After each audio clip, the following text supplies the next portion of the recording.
Welcome to another edition of the Ultimate Wellness Group Transformation Tuesday.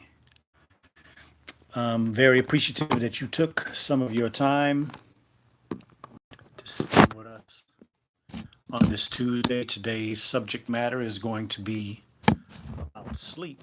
Had a few questions about sleep in the last week or so.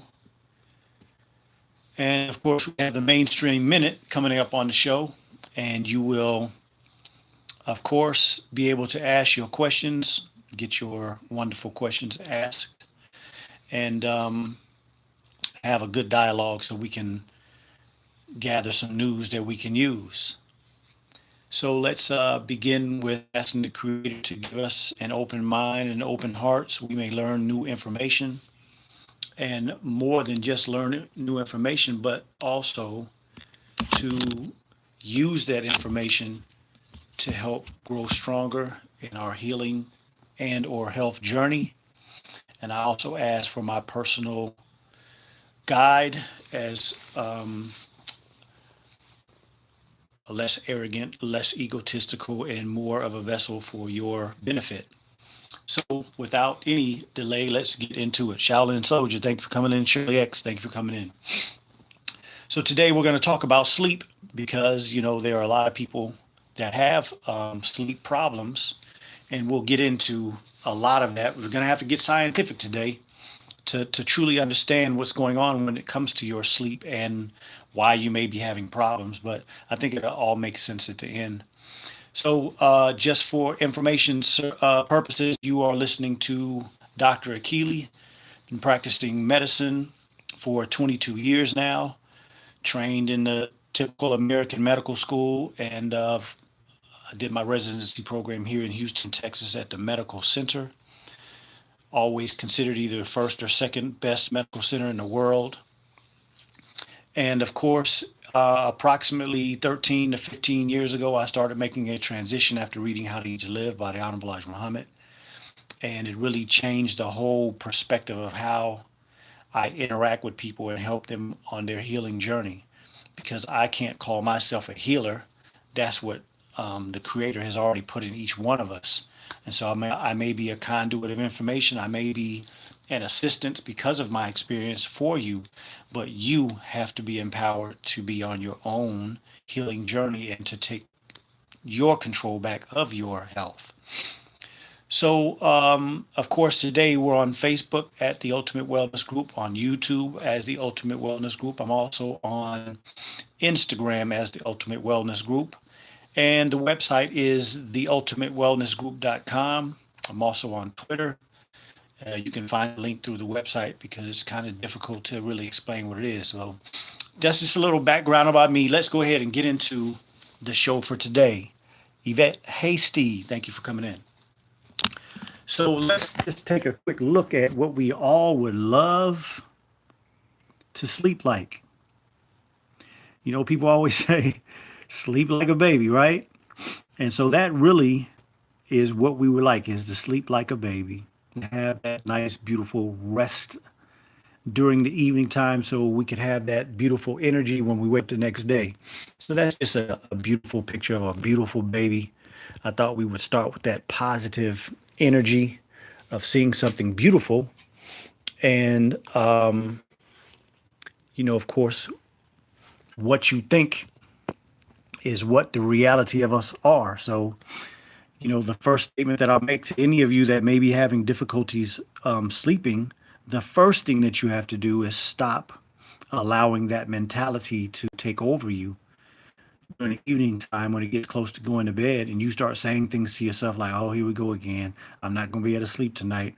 That anxiety that you're causing yourself is going to get of how the body works when it comes to sleep. Now, this is not the aspect of sleep right here. This is the aspect of how the thyroid gland works. But I want to point this out because of what it says right there, right? It says feedback mechanisms, right? Everything in the human body works on a feedback mechanism. Donita Lake, thank you for coming in. And so just as a quick explanation. I don't want to get real scientific into this because this can be a very, very intricate subject matter right here. But there's an aspect, a very important aspect in our brain called the hypothalamus, which regulates everything that goes on in the body: your sleep, your wake cycle, your hunger, your sleepiness, your pain, your psychological reaction to things. All of that is governed by that hypothalamus. Okay. So specifically, when we're talking about the pituitary gland and the thyroid gland, if the body is saying, for whatever reason, I need more thyroid gland, what it's going to do is send messenger molecules. Remember, we talked about messenger molecules on the other day. Those messenger molecules will go to the brain and say, hey, the body's asking for some thyroid hormone. And so when the body says, I need some more thyroid hormone, then your brain will actually produce a messenger from the hypothalamus to the pituitary to say, okay, I need you to send out this particular molecule, which goes to the thyroid gland and tells the thyroid gland, okay, look, the body's asking for this much thyroid gland, and I need you to make that and send that around. And then once you make enough thyroid gland and the body gets the thyroid gland, then now the body sends the messenger molecules back to the brain and says, hey, we got what we needed, so we're good. Okay, so that's just a basic introduction to the feedback mechanism in the body, and everything in the body works like that. Whether you are making new aspects of your body, or where you're maintaining your body, or just the normal everyday reality of how we make things and take care of the body, that's the reality. It's a messengership, and it's a feedback mechanism. I hope that makes sense. Leah, thank you for coming in. So I just wanted to get a little scientific, not too scientific, to help us understand what it is that's going on in our body. And I also pray that you all see, as we talk about this sleep cycle and the way our bodies work when it's trying to get us to go to sleep, and what is happening during sleep, that we all realize again that this body is not some happenstance, circumstantial, put together thing. No, everything that's going on in this body is high, superior science. And again, it really goes back to the statement, I mean, if you're going to put cheap things in this beautiful body, it's not going to work at its optimal. So we have to make sure that we're taking care of this body very well. So let's get a little more into a little bit of science, and then we'll get back to our discussion. So a picture to the left, the upper left of an eyeball, right? And then that left lower is your ear. Those are the bones. If you look at that, those like circular motions, and it looks at the top, it looks like those little bars going around. Jabbar, thank you for coming in. Those are the bones in the ear that allow us to be balanced and also evaluate and process what we hear. So those two organs, the ear and the eye, are very important when it comes to how we regulate what's going on in the brain. So I got to talk a little bit about memory just for a few minutes, and then we'll get back into the subject of sleep. So let's say that we go somewhere today and all of us get to see our mother. And for those of us who have children, our child is there. And wherever this place is that we're going, somebody offers you a big old bag of money. And you see some other person that really has been a good part of your life, and you always think positive things, so you see that person there. You have all these different activities that happen all at the same time. It would make sense that is going to be a larger part of your memory than if you're driving down the highway and you pass by a car, you look over and you see a person in the car, but you've never had any experience with that, right? That person that you just drive by, look over them at the car that you're passing, you may not ever see that person again. So that's probably not going to be a part of your memory. not your active memory, but that other experience with your mom and the children and the money and all this kind of stuff, that's going to be a very vivid memory, something that probably comes up in your conversations, comes up in your thinking on a regular basis. Now, why did I mention that? Because if you notice right here, it says the reticular activating system.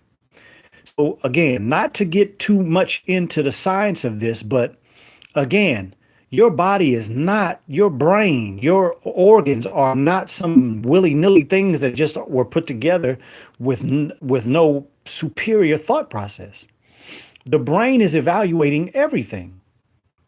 And look at those little purple arrows right there. As you see the last one cross that little green thing, you see there it says the excitatory area. And then you see the inhibitory area, right? Those are very important because when it comes to sleep, the reticular system is very, the reticular activating system is a part of the brain that is involved very much in gathering all this information. And see, every day you gather information by what? Your eyes, what you smell, what you taste, what you hear, what you feel, what you sense. All of these different senses. I believe there's 7 senses. But as you gather information from all those senses, what does your brain have to do with that? Your brain has to evaluate all of that and send it where it needs to be. We have some things that we have to know, we have to use every day. If you're driving to work every day, your brain is not going to allow you to forget how to drive. Your brain is not going to allow you to forget how to walk. That's right there in the very recent and very much used processing of your brain every day, right? So every day, as you walk and as you drive, your brain is saying, yeah, this is easy. This is something we do all the time. Regular information, got to keep that in that active part of the brain. But if it's a person that you saw when you were in first grade, you saw them again when you graduated high school, and you see them every once in a while, that's not going to be as much of a conscious active thought process in your brain. That person you may even not even think about that much. So I hope that makes sense, because that's very important when it comes to sleep and the way we regulate our sleep cycles. So when it comes to that, let's take a look at, I think, something that's very important for us to understand. And I want to point out that this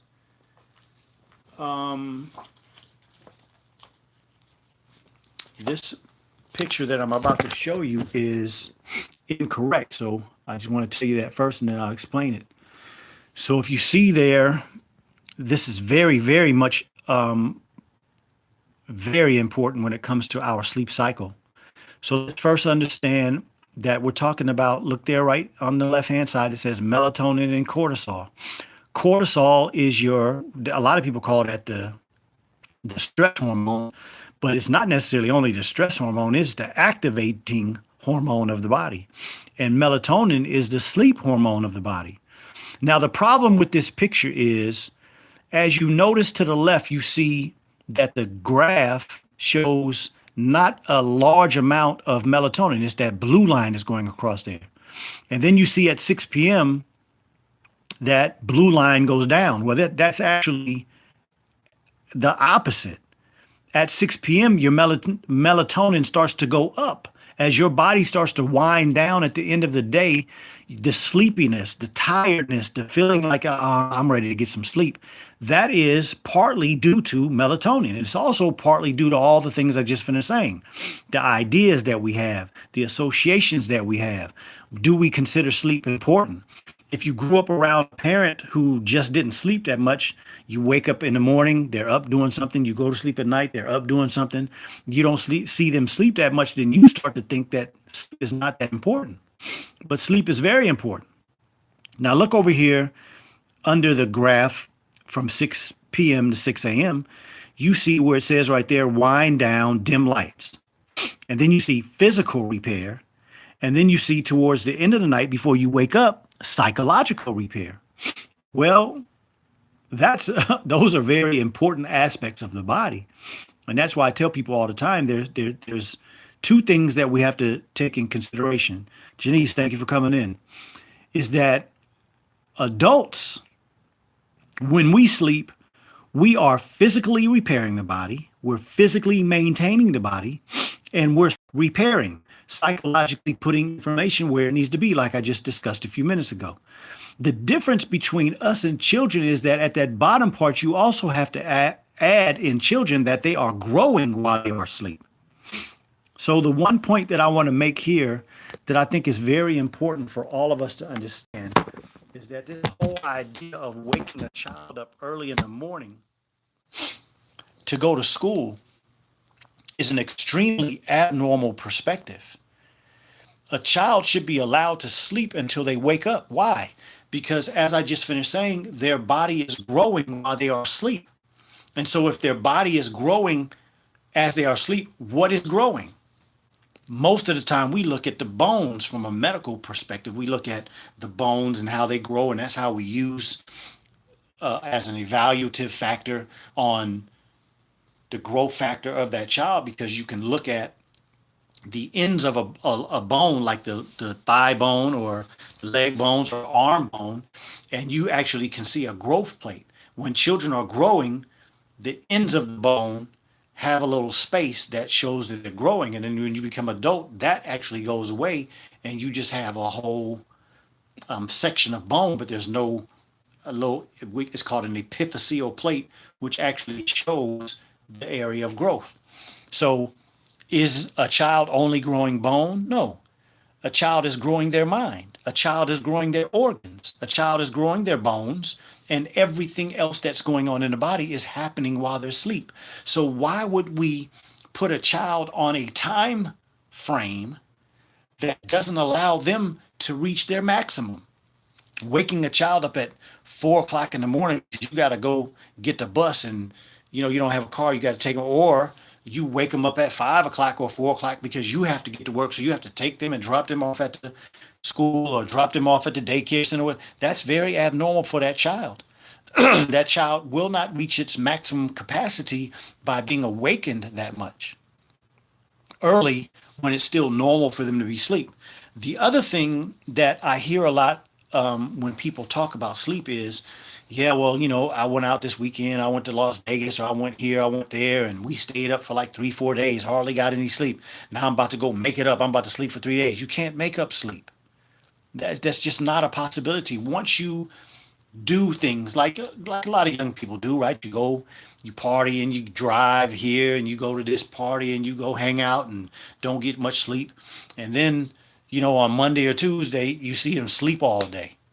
They're tired, but you still can't make up for those days that you missed.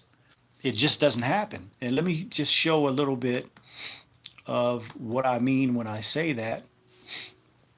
Here is a picture of the melatonin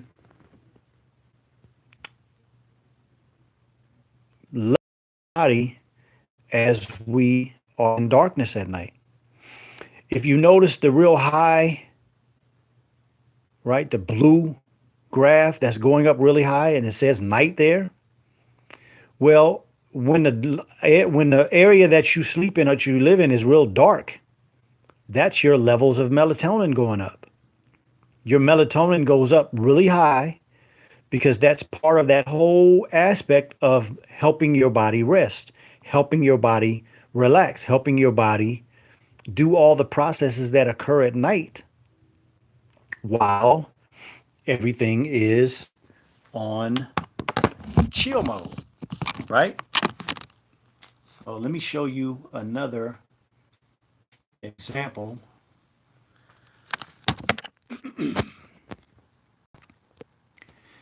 Here it says falling asleep, and I want to just real quickly notice at the bottom it says REM. That's rapid eye movement, and then you see that REM, rapid eye movement, and then the other aspect, stage 1 through 4, you see NREM. That's non-rapid eye movement sleep. So there are different things that occur in those different stages of sleep. First of all, When you have rapid eye movement, there are a lot of research talking about what's going on then. But one of the main things that we know is going on there is that you are re-evaluating everything that you went through that day. Vicky, thank you for coming in. So when you, some of you have noticed this, you see a child or you see a person sleep, or some of you who even have animals, you can see it. When that person or that animal closes their eyes, you see their eyes moving underneath their eyelid. And sometimes you can see their hands moving. Sometimes I remember seeing my children, their hands are jittering and legs moving around, look like they're going through the fact that we just finished playing baseball or we went to a park and did this and did that. So your body is really in an activated stage in REM sleep because you're going through all that activity. And what's the purpose of going through all that activity? You're placing those memories, you're placing those experiences in your brain, in your mind in certain ways. For instance, let's say that I took my children out to the park today and we played baseball. So, my son's 10, my daughter's 12. Well, tonight when they go to sleep during that rapid eye movement, that baseball experience that they had today is going to be co-joined with the activity that they had that had to do with baseball last month, last year, 4 years ago. I hope I'm making sense. And all these things are tied together like a chain when you have a familiar or a common experience. So that's what your brain is doing every night during REM sleep. It's taking all these different activities and it's starting to link them up. And that's how you start to associate emotions with certain things. Let's just say that we have a memory of being in the kitchen with mama when she made a good cake or she made your favorite meal, right? And so it doesn't make a difference how many times it happened when you were young or when you were around her. Let's say she dies. And from the rest of the time you live, when you have an experience or you have a piece or you hear somebody talk about that particular cake or that particular type of food, you associate that experience right now with some of that good stuff that you had happen in the past. On the contrary, it can be negative. Every time your mama made an upside down rum cake, your daddy got drunk and beat her and beat all of y'all. So now every time you hear a rum cake or upside down cake, you get negative because of the same thing. So those associations are being done when you do REM sleep, if that makes sense. If not, send me a question. Let me know. Okay. Now, if we go to these sleep, you see the first thing that it says in stage 1 is eye movement slow. Overall loss in awareness, thought, and responsiveness. The other thing that happens in this aspect of sleep is that your heartbeat decreases, your breathing decreases. All of your senses start becoming more dull. And that's why sometimes if you wake a person up when they're first falling asleep, they kind of wake up, kind of jump. And it looks like they're really startled because they still were somewhat responsive, but they were starting to go into a more unresponsive phase, right? But then when you get to stage 2, 3, and 4, you see it says what? Deeper sleep than stage 1. High voltage slow waves begin appearing in EEG, electroencephalogram. So that's the electricity that's going through your brain. Slow waves. That means your whole mentality, everything that's going on in your brain is slowing down, slower and slower as you get deeper into sleep. And again, we'll go back and look at this. So we're starting to see that what?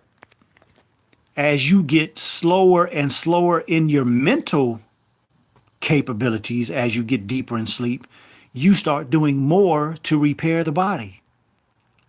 So I hope that you understand that, and very, very, very important, that your sleep is correct because that's part of your physical and psychological maintenance.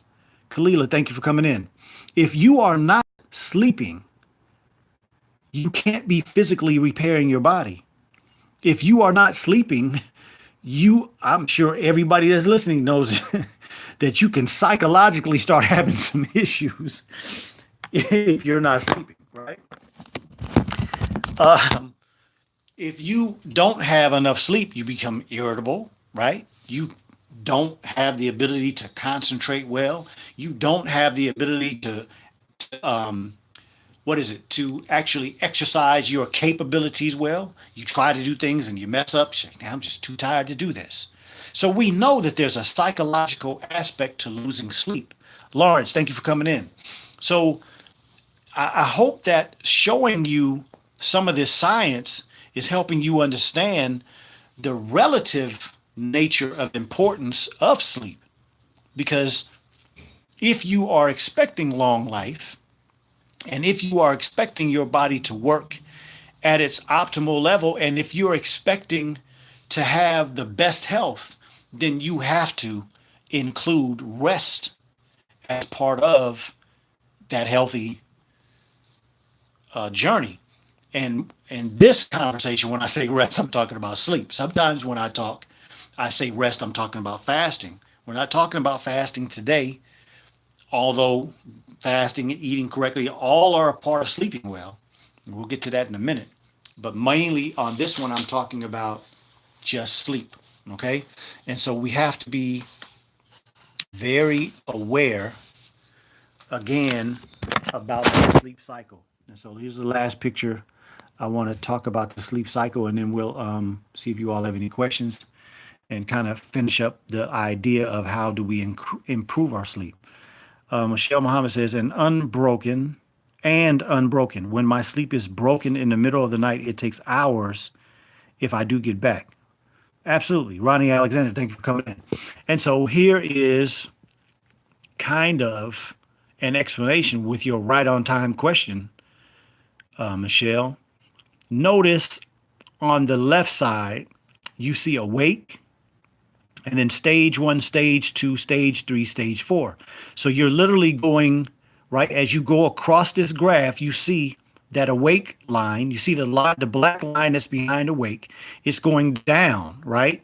So you're going into REM sleep, and now you're going down into stage 1, and now you're going down into stage 2 and 3, and then down into 4. And if you look at the bottom, you see the hours. So the hours are going across from 1, 2, 3, 4, 5, 6, 7, 8. And of course, whoever did this graph is basing this reality on an 8-hour sleep cycle, but that's not necessarily the reality, because babies sleep a lot longer than that. And some of us sometimes sleep longer than that, and sometimes we sleep shorter. And it doesn't really mean that we need 8 hours of sleep. It means that all of us have to evaluate what we need, understand what is best for you, and then try to keep that on a rhythm. Why? Well, let's go back and look at why. Because of that thing right there that we call the sun. Okay? We're not sun worshipers, but the sun is very, very important to our awake and sleep cycle. Why? Because the earth is traveling around the sun, been doing that for billions of years. That is what produces the day and the night, us traveling around the sun. That is what produces your circadian rhythm. Your circadian rhythm starts to peak at about an hour or two before you wake up every day. So if you wake up at a different time every day because you are an entrepreneur and you pretty much make your own schedule, you are not doing your body the best by waking up a different time every day. You should try to be on the rhythm when you sleep. Just like prior, I talked about, you need to be on a rhythm when you eat. It's very important for the body's basic repair mechanisms, for the maintenance mechanisms, to keep everything in the rhythm like us going around the sun. If we were to stop the earth from rotating around the sun, we'd have major catastrophes that would happen on this earth. And so we don't necessarily notice major catastrophes happening in the body. But what I'm saying is that if you're not sleeping correctly, and if your sleep is not on rhythm, there are some things that are happening negative. It just sometimes takes a while before you are able to see those effects. But sometimes when you see people older and they just can't seem to get themselves right, they just can't seem to stay on track. They start having memory issues and decreased ability to function normally in society.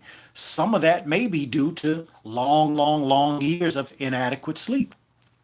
Very important to keep that on a rhythm in order for you to have the type of health that you really want. Carl Brown, thank you for coming in. Asks, not a good conversation for a brother with a newborn. What does this mean in terms of working overnight? Will the body still repair if one sleeps during the day? Yeah, well, that was one of the points that I was going to make. I'm glad you asked that question, because, a lot of people ask me about, doing the graveyard shifts and things of that nature. Well, the person who put together the graveyard shift, again, is coming from a perspective of their business and making money and, employing people for their work or whatever that particular function is that needs to happen at night. But no, working at night is not good for you at all, because the circadian rhythm, as I just pointed out, is about your energy level going up while we see the sun as we're rotating around it. And then at night, when it is dark, your pineal gland is activated to what? Induce that physical repair, induce that psychological repair. The pineal gland, as it produces melatonin, is producing that decrease in energy, that decrease in alertness. All of that is a normal process of how the body is saying, hey, I need to chill out. I need you to chill out. I need my brain to calm down. There's some things that need to take care in this body, and it can't happen when your brain is on high alert. It can't happen, and that's why. Oh no. That's why you are. Sorry about that, Facebook. That's why you are in such a bad state when you go many days without rest. And that's why you're in a bad state, like Michelle just mentioned, when your sleep is interrupted. So if we go back and we look at this stage, not stages of sleep, but the sleep cycle, this is what your body is trying to do. So if you get your body into the habit of doing this, all of these processes, and just because there are 4 cycles here, that's what you see. That black line that comes down and then goes back up to REM, that's one sleep cycle. Then another one, you get another sleep cycle. So this person right here had 4 sleep cycles in their sleep time over this 4 hours. That's what this graph is representing. But you may only sleep 5 hours. You may only have 3 sleep cycles. Children may have 8 or 9. And some people, if they sleep long enough, let's say somebody that we know that's an adult is sleeping 10 hours. Well, they have 6 sleep cycles. So it all depends. Each person is different. Each person's needs are different. If your body is really healthy and you exercise a lot and you eat well, you might not need as much repair at night. So when your brain waves go down, you might go down in stage 4 for a little bit of time, because you might need some psychological repair, but you might not need that much physical repair. And so that's when you look at this graph going real deep down in stage 4, that's because your body has determined in that feedback mechanism that we talked about in the beginning, your body has said, yeah, I need to be in stage 4 sleep because there's some things that we need to handle. Okay, well, I can handle this in stage 2 and stage 3, so I don't need to stay in stage 4 that long. Oh, well, this person needs a lot of work down in stage 4, so they need to get 4 or 5 stage 4. You see what I'm saying? So I hope y'all understand that. Now, what does switching your cycle around completely, where you are sleeping during the day and up working during the night, well, it throws all of these systems off. Your graph wouldn't look like this. Your graph might not have any stage 4 sleep. Why? It's light. It's an activated time of your body. So now your body is confused. And that's why most people that I know personally who work at night and sleep during the day always say, man, I don't sleep like I used to sleep when I used to sleep during the night. So you already have your own example of that by paying attention to your body, but your body will eventually start to make the adjustments that it needs to make in order to do what it needs to do. But just understand that it's just the same as we were talking the other day when we were talking about putting cheap gas in a Bentley. Sleeping eating, all these things. The best we do, the best the body works. The less we do, the less the body works. Carl Brown, thank you for coming in. Latonia, thank you for coming in. Roger, thank you for coming in. He asked a question. I will feel very sleepy and thus go to bed. But as soon as I get in bed and turn off the light, I just lay there awake and cannot sleep. It's bewildering to me.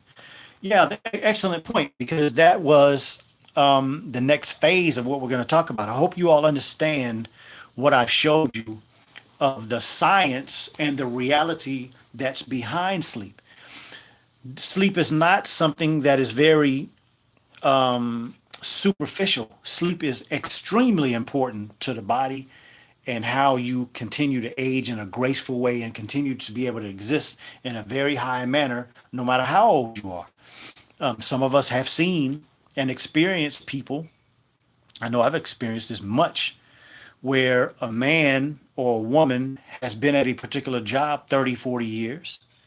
So this is what's driving them every day, right? They're going to work. They get some type of reward system by going to work. There's something positive about them going to this job for all these years.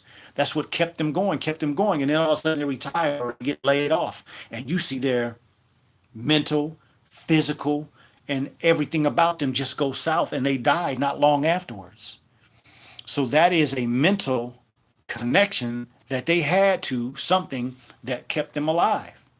So when we're talking about going to sleep every night, that's a very important aspect of keeping you healthy, keeping you alert, keeping your we talked about that psychological repair. I hope nobody is thinking of that as a negative thing. No, that's just how you start to relate all of your different activities, all your different memories, all your different emotions, all the different realities of those memories with the emotion, with the visions that you have when you think about a certain thing. Yeah, a picture comes up in your mind. All of those things have to be done by the specific aspects of the brain through that reticular activating system. So that's what's happening at night.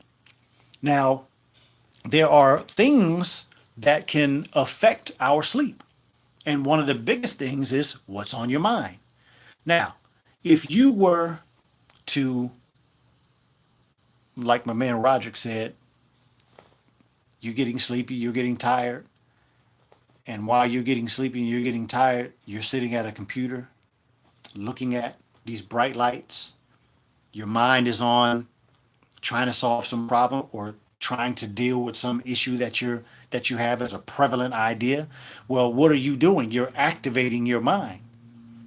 And then the other thing that happens sometimes is that we spend so much time every day. A lot of people spend time diverting their attention on what thoughts are coming up inside of you. And so at night, when you get ready to go to bed and you get into bed, your mind can't get off that problem because the solution is right here. And so during the day, what happens? I wake up in the morning. What do? Click the TV on as soon as I wake up, or hit the radio. I'm listening to Tom Joyner or Steve Harvey or some funny morning show. So you're laughing and joking, hearing the headlines, all that kind of stuff. Well, is that really what you were supposed to be thinking? And that was what your mind was supposed to be on in that morning? I don't think so. Personally, I like to get up in the morning. I try to say my prayer. And then when I'm driving in the morning, if I'm going somewhere, I don't put on the radio most of the time. I have to say 99% of the time, I don't have any radio on in my car. I don't watch the news and things like that in the morning. I don't turn on the TV in the morning. I don't watch much TV at all. But I try to let my mind go where either the creator is going to take it or with something that is a prevalent idea that needs to be solved in my life. I try to make sure that I get as little input from other places to try to lead me to thinking. I try not to be marketed to. So even when I do watch television, I turn the channel when the commercials come on. I try sometimes not to look at the billboards when I'm driving down the street because I don't want that influence. As I always say, marketing people study psychology. And the psychology aspect is how to best affect you. And so you have to start defending yourself against all of these ideas and all of these different things that are being pitched at you every day. Because that can divert your attention from what? From your mind, your brain working on your solutions. I have had this happen many a times. Have a problem on your night, on your mind at night. And I will literally say to myself, okay, I'm tired, but let me pray and let me just put it on my mind. I'm going to go to sleep. I'm going to sleep well. But this idea that I'm struggling with, I'm going to have an answer in the morning. Or you ask for an answer in the morning. And you'll notice that you wake up in the morning and you have a solution to your problem. And sometimes it may not be a solution, but you have some activity that you can do towards solving that problem. But when we're inundated with children issues, work issues, financial issues, maybe familial issues, if we're not letting our mind and brain work on that during the day, it's going to come back when you get quiet. It's going to come back when the distractions stop. And so sometimes that's the reason that we have that problem, right? And sometimes it's because it's not just the problems of right now, but we've been doing this for so long because it's just such a normal activity of this world's life that we have problem on top of problem on top of problem on top of problem on top of problem that haven't been managed right because the sleep cycles aren't right. But also the sleep cycles not being right hasn't allowed you to psychologically or physically repair. And so if I'm not physically repairing, then my psychological repair can't. And if I'm not psychologically repairing, my physical repair is not going to be optimal. It's all works in conjunction with each other. And so that's a lot of time why people have a lot of times with sleep, because as your brain, your mind, as your body starts to wind down, a lot of the things that haven't been addressed now have the ability to pop themselves up because there's no more distractions. Hope that makes sense. Latonia says, does dreams interrupt sleep cycles? No. In the aspect of dreams, most dreams happen in REM sleep. So dreams are happening during that rapid eye movement. And that's why a lot of times when they study dreams, they say dreams are more connected to your conscious aspect than they are some non-conscious aspect. So a lot of times when we're dreaming of things that are in our mind now. Your mind is doing that and your brain is doing that in an imagery way. But a lot of times it is highly associated to what you're thinking about, what you're going through, and maybe even some of your inner desires. So sleep dreams do not interrupt sleep. Dreams are part of your REM sleep. And so if I go back real quick here, back to this graph, up there at the top where you see REM sleep, it's a potential that this person, and let's just assume that this is a person and this is their sleep cycle, this person potentially could have had 4 dreams. And sometimes you remember dreams, sometimes you can't. Sometimes your dreams are very vivid, and sometimes you wake and you're like, man, I know I was having a dream, but I can't even remember what it was. And so that REM sleep is part of a conscious, but it's still an aspect of being somewhat unconscious because, of course, REM sleep, although you are going through all that activity, you are in a state of consciousness that's trying to go down into those deeper stages. So let me know if I answered your question, Latonia. Kevin Clay says, does snoring indicate deep sleep? Why do we snore? No, we dock me. I'm not sure what the last part is, bro, but no, snoring does not indicate deep sleep. Snoring is an indicator that you have some airway obstruction. And that, of course, was going to be one of the aspects I wanted to deal with today was sleep apnea. So snoring is really just an I shouldn't say it's kind of like a stepwise, it's a stepwise activity going towards sleep apnea. Snoring is like a lighter aspect of sleep apnea. Sleep apnea, the word apnea means no breath. So you're actually losing breathing while you're sleeping. It can happen in multiple stages, because when we actually do sleep studies, we watch people have sleep apnea and REM and all the other stages of sleep. And so it is not an aspect of the stage of sleep that you're in, but it's an aspect of the abnormalities that are happening in how we breathe. And I can't even believe I forgot this part. But in the beginning, I wanted to do the mainstream minute. Totally forgot. But the mainstream minute today was supposed to be about this that I saw on the internet, and it talks about I tried sleeping with my mouth taped shut, and results surprised me. And so this person did an experiment with herself. I think it was over about 4 or 5 days. At least the part that I read was about 4 or 5 days, and she was surprised at the fact that, and I'm not going to get into what her results were because I don't really think that's relevant. But just long story short, she put tape over her mouth because breathing through your nose is the more correct way to breathe.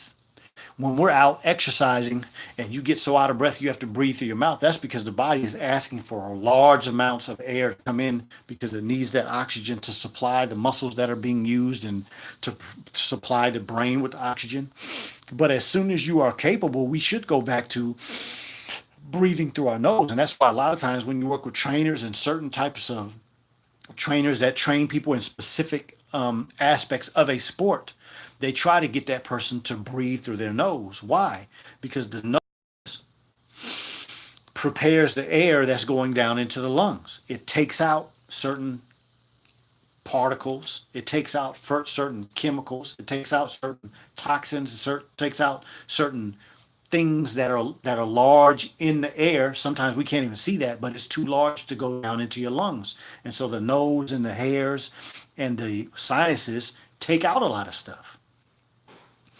And so when we're asleep at night, that system is what should be happening. You should be breathing through your nose, in through your trachea, and down into your lungs. So if any part of that aspect is impeded, right? So let's say that we're breathing through my trachea or through the lung parts that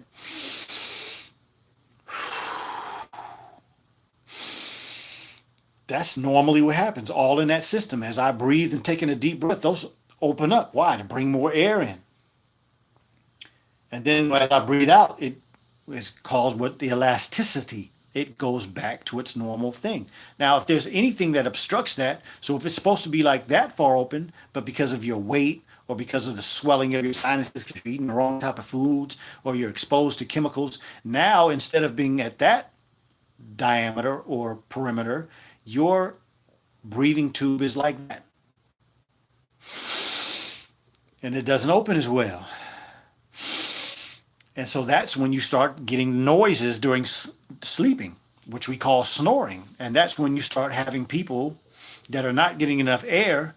And so you can actually have these tubes, whether it's in your throat, whether it's in your nose, or whether it's in actual lung tissue that actually isn't opening well. And you actually get to a point where sometimes they clamp down and you're not even breathing for a split second or for a very short period of time. And that's what we call sleep apnea. All of that is related to each other, and it's kind of stepwise approach into the worsening aspect of what is happening when we snore.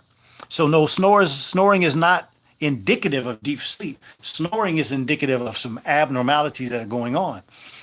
Most people that I've had in my experience who have really severe sleep apnea and or really severe snoring problems, put them on a program, they do well, they stick with it for a while. Some of these people with sleep apnea and snoring have to lose some weight, because that's part of the problem too, is that as we gain weight, your belly might get bigger. You might see it in your hips. You might see it on your arms. You might see it in your arms. But you also have that happening inside. Your organs are getting more fat in it.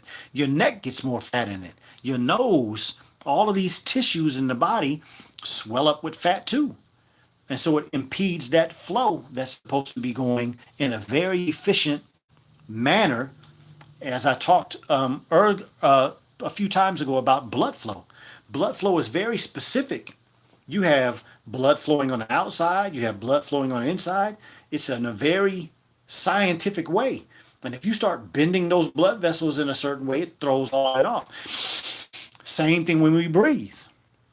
The reason why everything is made in the way that it's made is to take that air in a certain way. And when that starts to be pushed in a certain way or changed in a certain way, you start getting things that change. So it's a very again, as I keep saying, or I hope that you all are seeing, as the more and more I do different subjects, you're seeing the intricacies of this body and how beautifully it was put together. And when we lack understanding of how to take care of it well, then we shouldn't be surprised at not only the results that we are getting, but we shouldn't be surprised at the results that we see in the people in the public or the people in our family that are not doing the right things, and we start seeing them deteriorate in so many different ways. So I just wanted to mention a few things. When it comes to melatonin, a lot of times people are going to these so-called health food stores and getting these so-called health products and taking tryptophan to try to help you sleep. So I just wanted to talk about, we've talked about some things that can cause problems with sleep, but I want to talk about, how you try to start helping yourself get back into good sleep.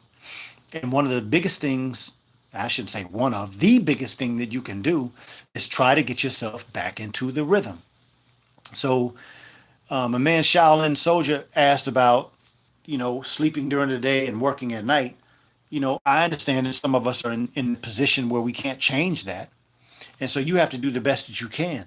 But for those of us who aren't doing that, you should start trying to make your bedroom a place for sleep and sex. That is all that should happen in there. Working in the bed, reading in the bed, watching television in the bed are not good habits. Those are things that start to cause problems with all of these intricate systems that we were talking about. Imagine you are in your bed where you associate with sleep, but you're watching some sci-fi movie with all kind of shooting and, all this intergalactic stuff. All of that is putting thoughts in your mind. Those pictures and all that colors and all that kind of stuff, that's activating you. We talked about the eye and the ear activation of the brain, the inhibitory and the excitatory parts of the brain. Well, if you're sitting watching a movie with all this action and all this stuff going on, these thoughts that are being put on your mind, because understand, when a person writes a book, when a person writes a movie, when a person writes a television show, their mind is, the show is for a particular reason, a particular thought they're trying to get across. Whether you understand, agree, know it or not, that thought is trying to be pitched to you. So what kind of thoughts are going on in your mind when you're watching a TV at night before you go to bed? What thoughts are going in your head when you're listening to somebody's music, a beat song, and then you try to go to sleep? These are things that you have to take in consideration when you're trying to get yourself back to a regular rhythm of sleep. You have to take in consideration that you must allow your mind to deal with what's on it. A lot of us are running from some of those thoughts we had in mind. I don't want to think about that. Turn on TV. I don't want to think about that. Let me go hang out with this person. I don't want to think about that. Let me take a drink. That's like putting a Band-Aid on cancer. The problem eventually is going to have to show itself, and the problem is eventually going to have to be solved. And sometimes that problem extends itself over years and years and years. And then we lose the ability to even have the confidence that we can solve the problem. And that's what I've seen in my experience. A lot of times people suppress a lot of things, and that's what's keeping you from sleeping at night, because those suppressed things are coming back up when it gets quiet. Or when you decide that you want quiet, this is not quiet because it didn't have any ability to do what it needs to do during the time that it wanted to, during the time, the day when the activity was going on. Hope that makes sense. So, tryptophan is something that's in bananas. I think you can get tryptophan in dates. And so I wanted to mention that because, what you eat also has a lot to do with Trismute, thank you for coming in. What you eat has a lot to do with this sleep cycle, because foods such as raw milk, foods such as fruits, those two classes of foods can literally be digested so quickly, processed pretty quickly, and now sugar, nutrients are being sent into the body. Those type of foods can sometimes activate energy.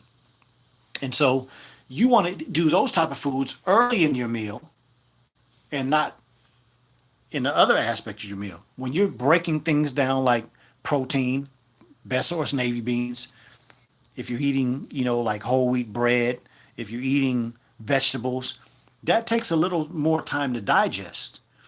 And what we really want to do is be finished with digestion before you sleep, because that hard work of digestion is interrupting those sleep cycles.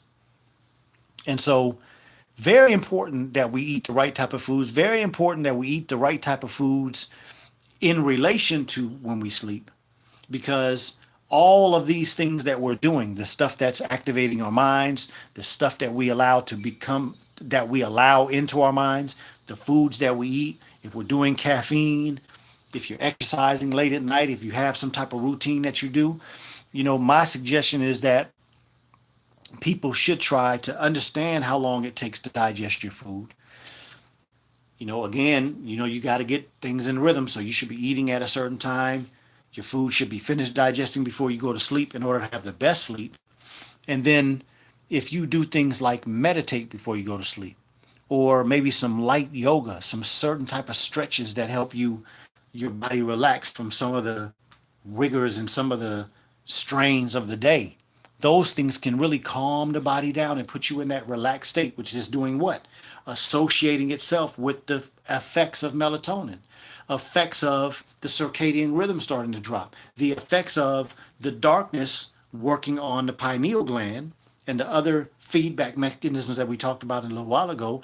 And so that your body at night has the capability of using sleep for what it's scientifically made for. And that's all the things that we talked about today. Okay. Now, one last point about the children, again, because I think we really have to start, I think people in general really have to start thinking about how important sleep is to a child. And we have to start allowing children to wake up. Now, you can pattern a child into bad sleep patterns as well. And so let's just take that away for a minute and just put this into, let's say everything is healthy, right? This child is allowed to go to sleep when they get tired at night. You see them starting to slow down. So you put that child in the bed, or that child goes to bed. That child should wake up when they wake up, not by alarm clock, not because your parent has a certain responsibility at a particular time, or because school starts at 8 o'clock in the morning. These things are not conducive to a child growing to their greatest potential by having a child at school at 8 o'clock in the morning, meaning that process probably started an hour or two ago, and they should still maybe be asleep. Every child would be different, but their bodies tell them when to wake up. That process that I started with, that I talked about with that hypothalamus and that feedback mechanism. Let's go back to this picture real quickly, because I just want to make this point. That aspect of the brain that we talked about with the input that's coming in, that aspect of the brain called the hypothalamus knows that the body needs to be grown. That part of the body is the connection to all those different reticular activating systems. The hypothalamus and the pituitary gland are the active aspects of all the things that's in the body that the body is thinking and planning and trying to do. The hypothalamus and the pituitary gland is what sends the information to the body in the way that the body starts to do what's necessary to take care of all the things that the body is trying to do. So that's very important for a child to be able to sleep until they wake up. And so we really have to consider that. I know we're not going to solve the problem today, but as a people and as a general population, we have to start considering that there's something better than the way that we have been inundated with an educational system that doesn't even promote the best in your child just off the initial aspect of just getting the children to school at a particular time is unhealthy. So I wanted just to mention that. Um, Michelle says, can a nap during the day rejuvenate the brain? Absolutely. And there are plenty of studies from all over the world that are saying that naps are not only very good for us, but they activate the energy level of people. And if you don't nap too long, you don't change your sleep cycles at night. A lot of times, people in the middle of the day, because they're tired, they want to take a nap, hour, 2 hours. Well, there's a lot of science that's saying 15 minutes, 20 minutes is all a person needs. It can activate so much more energy, activate alertness, activate a way that that person's capability from a mental perspective, like really increases because that person just needed just a little time to get away from a lot of what's going on. And of course, in 2018, we're talking about a lot of electrical pollution.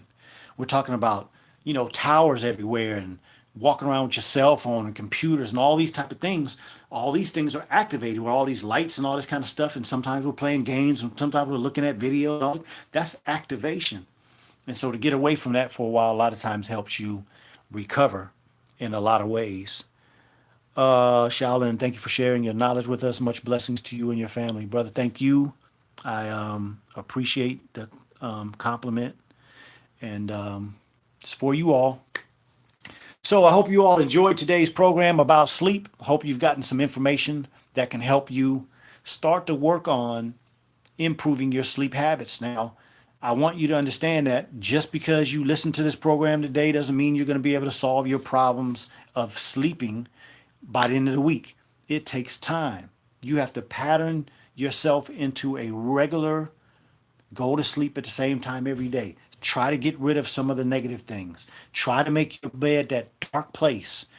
Try to make sure that you don't have light coming in your bedroom through the draperies or through the blinds, or because of a television, or because a computer's on and that light is on all night, or because of a alarm clock that has a bright light, or your cell phone is not turned off. And so, at night, these lights are coming. Yeah, you might not be alert to see that, but that's still being transmitted through here. You can see lights with your eyes closed. That makes sense. And so that activation has to be stopped. Start working on those type of things. And little by little, you may see yourself improving. You may see yourself starting to improve your sleep. And then if you improve your sleep, you're going to start seeing a lot of other things. Your concentration improves, your memory improves, your capability from alertness and getting things done will improve. And all kinds of things may improve in your life as a domino effect of improving your sleep. Very important.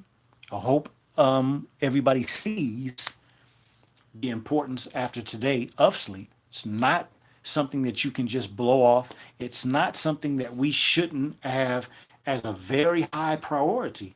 And that's why the priorities for people when they come and trust me with their healing journey, with their health journey, the important things are what? Eating correctly for nutrition, drinking water, hydration, thinking properly, sleep, fasting. Those are important aspects. You cannot have a good health journey in your mind looking for longevity without sleep being an important aspect of that. So I hope it makes sense today. I hope you've gathered some news that you can use. Trish Smoot said, it's hard. I work in the medical field. Yes, I understand. I mentioned earlier that, I'm not trying to say anything negative to people that have to do what they have to do. I'm just putting the standard up there. There's a standard that's best. And then if your life is not in a place where you have the best, then you have to do the best you can to get the best you can out of what you have. So, as a person who may work at night, you still have to try to get your bedroom when you do go to sleep as dark as possible in the middle of the day. So, you got to start working on that, and that will help. Try to make sure you go to bed every day. And sometimes very difficult for people that work at night because during the daytime, they got interaction with family or other people, that whatever the case may be. So it's just something that you got to work on. You have to do your own research. I always say that when you listen to a person like me, you have to start to see that having good health is not easy. Having good health is something that you work on every day, you pattern yourself every day, and you'll see the improvements from the work that you put in. So thank you very much for that point, Trish Smoot. That's very important and something that I really wanted to cover, and you helped me do that. Michelle, thank you, and Sabila Lisa, thank you. So, okay, that's it for today. Hope you gather some news that you can use. Again, hope you and I pray that you understand a little more about the body. The body becomes a little more important to you. The body is now going to call on your mind to say, I need to take care of it a little better. And next week, there will not be the Ultimate Wellness Transformation Tuesday. Next Tuesday is my anniversary with my beautiful wife. We will be celebrating our 8th year anniversary. So 2 weeks from now, we'll be back. You have any suggestions on any subject matters? I do have a few that I'm planning, but if you have any, let me know. So thank you all for tuning in to the Ultimate Wellness Group.